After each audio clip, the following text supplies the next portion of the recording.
All right, guys, so this is going to be the existing furnace setup that we are looking at. This is currently a 20.5 watt furnace.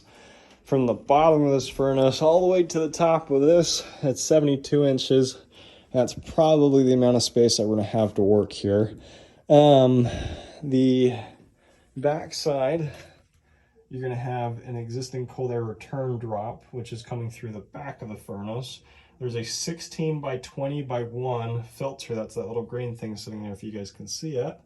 Just right in between the furnace and the cold air return drop. And then we have an 8.5 wide, or I guess length, and then a 20.5 wide cold air return drop back there. We have a 6-inch metal exhaust pipe that we'll need a reducer for from 4-inch to 6-inch on this guy. And this goes just directly out.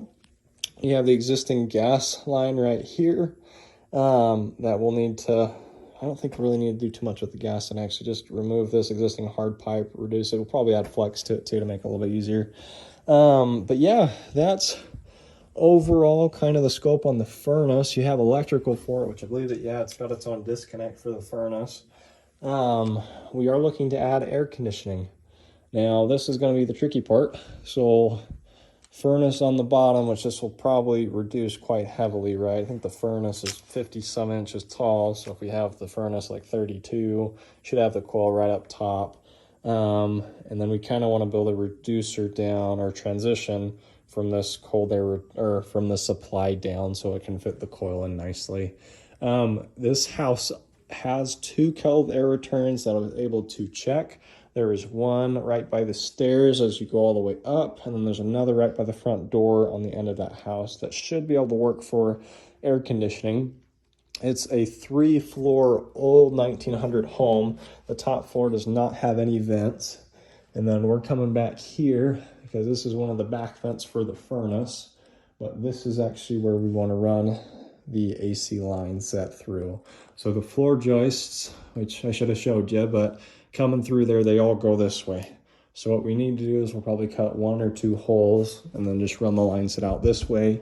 And then we can patch that up with a vent cover, maybe a 10 by 10 vent cover or something like that. To just cover both those up. And we need an electrician on this job. I already looked at all the electrical. They need another sub panel for this job. There's no additional electrical they can tie into. So that'll be added into the job.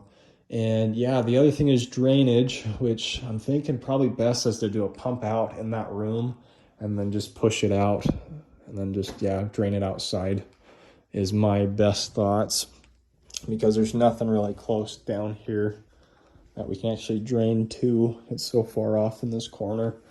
So that's kind of my thoughts there. And yeah, that's kind of where we're at.